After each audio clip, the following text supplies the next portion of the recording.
ಪಂಚಮಶಾಲಿ ಸಮಾಜದ ಬಂಧುಗಳ ಮತ್ತು ಪರಮಪೂಜ್ಯ ಕೂಡಲ ಸಂಗಮ ಜಯ ಮೃತ್ಯುಂಜಯ ಸ್ವಾಮೀಜಿಗಳ ಮೇಲೆ ಸರ್ಕಾರ ಮಾನವೀಯತೆಯನ್ನು ಮರೆತು ಮೃಗಗಳಂತೆ ವರ್ತನೆ ಮಾಡಿ ಒಂದು ಕಡೆ ಪರಮಪೂಜ್ಯರನ್ನು ಬಂಧಿಸಿ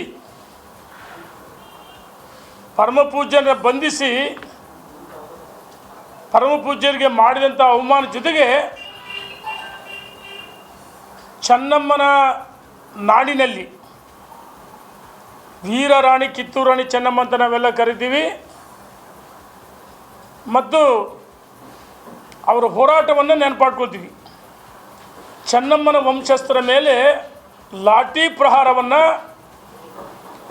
ನಾವೆಲ್ಲ ತೀವ್ರವಾಗಿ ಖಂಡಿಸ್ತಾ ಇದ್ದೀವಿ. ಪಂಚಮಶಾಲಿ ಸಮಾಜದ ಬಂಧುಗಳ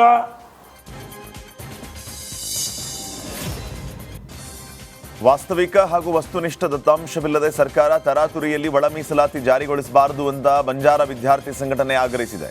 ಶಿವಮೊಗ್ಗದಲ್ಲಿ ವಿದ್ಯಾರ್ಥಿ ಸಂಘದ ಅಧ್ಯಕ್ಷ ಗಿರೀಶ್ ಡಿಆರ್ ಮಾತನಾಡಿ, ಸರ್ಕಾರ ನಿಖರವಾದ ದತ್ತಾಂಶವನ್ನು ಪಡೆಯದೆ ನಿರ್ಧಾರ ತೆಗೆದುಕೊಳ್ಳುವುದಕ್ಕೆ ಹೊರಟಿದೆ. ಇದು ಖಂಡನೀಯ.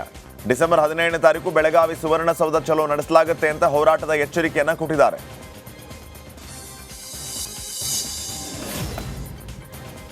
ಚಿತ್ರದುರ್ಗ ರೇಣುಕಸ್ವಾಮಿ ಕೊಲೆ ಆರೋಪದಲ್ಲಿ ಜೈಲು ಸೇರಿದ ನಟ ದರ್ಶನ್ ಜಾಮೀನು ಪಡೆದು ಈಗ ಫುಲ್ ರಿಲೀಫ್ ಆಗಿದ್ದಾರೆ. ಸದ್ಯ ಬೆನ್ನು ನೋವು ಅಂತ ಕಳೆದ 6 ವಾರದಿಂದ ಬಿಜಿಎಸ್ ಆಸ್ಪತ್ರೆಯಲ್ಲಿ ದರ್ಶನ್ ಚಿಕಿತ್ಸೆ ಪಡಿತಾ ಇದ್ದಾರೆ. ಇದೀಗ ರೆಗ್ಯುಲರ್ ಬೇಲ್ ಸಿಕ್ಕ ಹಿನ್ನೆಲೆ ಇವತ್ತು ಅಥವಾ ನಾಳೆ ಮೆಡಿಕಲ್ ಟೆಸ್ಟ್ ರಿಪೋರ್ಟ್ ಬರಲಿದ್ದು ಆದಷ್ಟು ಬೇಗ ಡಿಸ್ಚಾರ್ಜ್ ಆಗ್ತಾರೆ ಎನ್ನಲಾಗ್ತಾ ಇದೆ. ಮನೆಗೆ ತೆರಳಿದ ಬಳಿಕ ಔಷಧಿ ಮತ್ತು ಫಿಸಿಯೋಥೆರಪಿ ಮೂಲಕವೇ ಚಿಕಿತ್ಸೆ ಪಡೆಯುವುದಕ್ಕೆ ದರ್ಶನ್ ತೀರ್ಮಾನ ಮಾಡಿದಾರಂತೆ.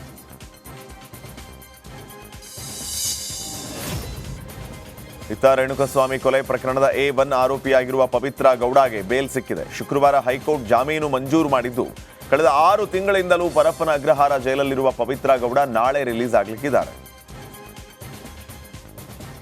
ತೂರಿಸಿ ತೂಗುವ ಮೂಲಕ ವಿಶೇಷವಾಗಿ ದತ್ತ ಜಯಂತಿಯನ್ನ ವಿಜೃಂಭಣೆಯಿಂದ ಆಚರಿಸಲಾಯಿತು. ಹೊರ ರಾಜ್ಯಗಳಿಂದಲೂ ಬಂದಿದ್ದ ಸಹಸ್ರಾರು ಭಕ್ತರು ದತ್ತ ಜಯಂತಿಯ ವಿಶೇಷತೆಯನ್ನ ಕಂಡು ಪುಳಕಿತರಾದರು.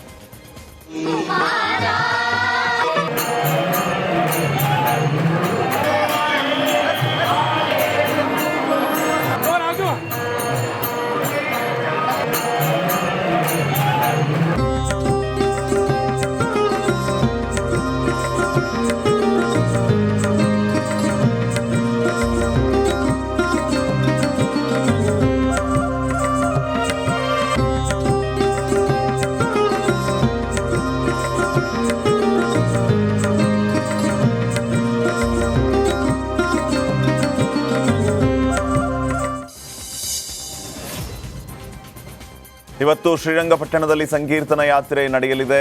ಅದರಿಂದ ಶ್ರೀರಂಗಪಟ್ಟಣದಾದ್ಯಂತ ಮಂಡ್ಯ ಎಸ್ಪಿ ಮಲ್ಲಿಕಾರ್ಜುನ್ ಬಾಲದಂಡಿ ನೇತೃತ್ವದಲ್ಲಿ ಬಿಗಿ ಪೊಲೀಸ್ ಬಂದೋಬಸ್ತ್ ನಿಯೋಜನೆಯನ್ನ ಮಾಡಲಾಗಿದೆ. ಮೂಡ್ಲಬಾಗಿಲು ಆಂಜನೇಯ ದೇವರ ಮೂಲಸ್ಥಾನದ ಸಂಕಲ್ಪದೊಂದಿಗೆ ಈ ಶೋಭಾಯಾತ್ರೆ ಆರಂಭ ಆಗಲಿದೆ. ಇನ್ನು ಯಾತ್ರೆ ಸಾಗುವ ಮಾರ್ಗದಲ್ಲಿ ಪೊಲೀಸರಿಂದ ಪಥ ಸಂಚಲನ ನಡೆಯಲಿದೆ.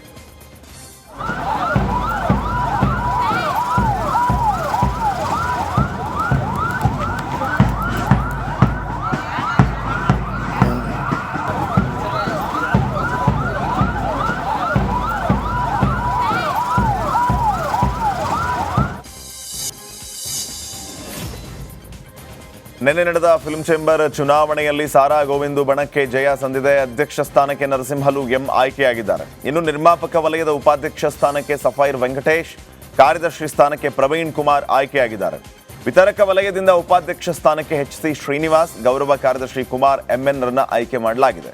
ಪ್ರದರ್ಶಕ ವಲಯದ ಉಪಾಧ್ಯಕ್ಷ ಸ್ಥಾನಕ್ಕೆ ರಂಗಪ್ಪ, ಕಾರ್ಯದರ್ಶಿ ಸ್ಥಾನಕ್ಕೆ ಕುಶಾಲ್ ಎಲ್ ಮತ್ತು ಖಜಾಂಚಿ ಸ್ಥಾನಕ್ಕೆ ಚಿಂಗಾರಿ ಮಹಾದೇವ್ ಆಯ್ಕೆಯಾಗಿದ್ದಾರೆ.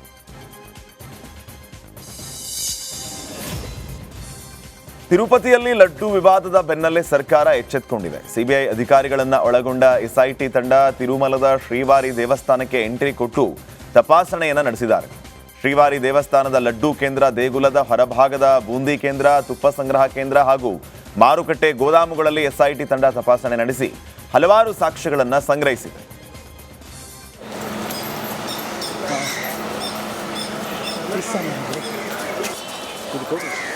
Okay sir.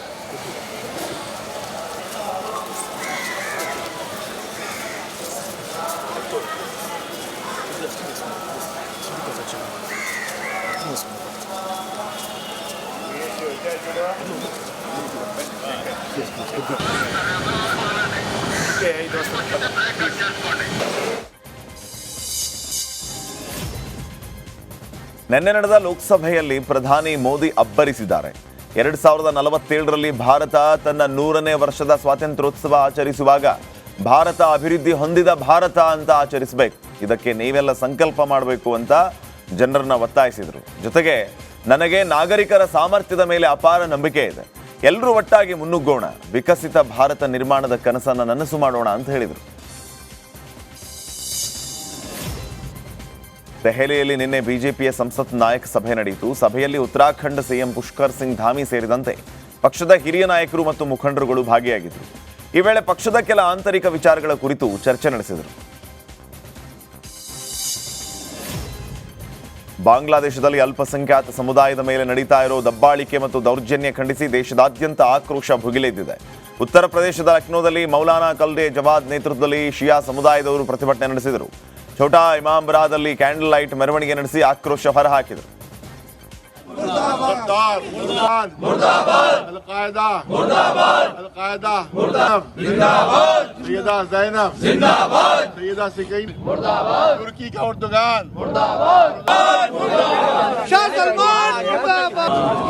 पाकिस्तानी हुकूमत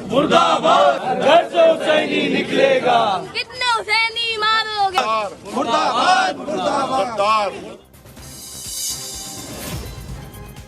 ಮಹಾರಾಷ್ಟ್ರದಲ್ಲೂ ಬಾಂಗ್ಲಾದೇಶದಲ್ಲಿ ನಡೀತಾ ಇರುವಂತಹ ದೌರ್ಜನ್ಯ ಖಂಡಿಸಿ ಪ್ರತಿಭಟನೆಯನ್ನ ನಡೆಸಿದರು. ಹಿಂದೂಗಳು ಸೇರಿದಂತೆ ಅಲ್ಪಸಂಖ್ಯಾತರನ್ನ ಗುರಿಯಾಗಿಸಿಕೊಂಡಿರೋದಕ್ಕೆ ಬಿಜೆಪಿ ಕಾರ್ಯಕರ್ತರು ಮುಂಬೈನ ವರ್ಲಿ ಪ್ರದೇಶದಲ್ಲಿ ಧಿಕ್ಕಾರ ಕೂಗಿದರು. ಜೊತೆಗೆ ಬಾಂಗ್ಲಾದೇಶದ ಉತ್ಪನ್ನಗಳ ಮಾರಾಟವನ್ನ ನಿಷೇಧಿಸಬೇಕು ಅಂತ ಒತ್ತಾಯಿಸಿದರು. यहाँ पर भारतीय जनता पार्टी खड़ी हुई है। पाकिस्तान के लोग उनकर कर रहे थे, उस समय में भारत अपनी मदद लेकर के उनको वहां से आजाद कराया और दूसरा बांग्लादेश बनाया। और जिस कौन मंदिर ने $1.5 मिलियन जमा करके कई वर्षों तक बांग्लादेश के लोगों को खाना खिलाया, जे काही बांग्लादेश प्रोडक्ट विकले जात आहेत या मॉलमध्ये त्याचा निषेध करण्यासाठी आपण या ठिकाणी उपस्थित आहे. होगा तो उसका निषेध आप लोगों ने भी करिए. इसलिए भारतीय जनता पार्टी वरी विधानसभा यहाँ पर उसके निषेध के लिए यहाँ पर खड़ी हुई है. बांग्लादेश में जो हमारे हिंदू भाइयों के साथ अत्याचार हो रहा है उसका निषेध.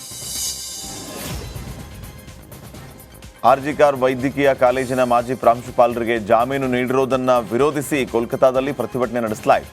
ವೈದ್ಯರು, ದಾದಿಯರು ಮತ್ತು ಇತರರು ಸೇರಿ ಸಿಬಿಐ ಕಚೇರಿಯ ಮುಂದೆ ಪ್ರತಿಭಟನೆ ನಡೆಸಿದರು. ರಾಜ್ಯ ಸರ್ಕಾರ ಮತ್ತು ಪೊಲೀಸರ ನಡುವೆ ಸಂಬಂಧ ಇದೆ, ಸಿಬಿಐ ಘಟನೆಯನ್ನು ಮುಚ್ಚಿ ಹಾಕೋದಕ್ಕೆ ಮತ್ತು ಅಪರಾಧಿಗಳನ್ನ ರಕ್ಷಣೆ ಮಾಡೋದಕ್ಕೆ ಪ್ರಯತ್ನಿಸ್ತಾ ಇದೆ ಅಂತ ಆರೋಪಿಸಿದರು.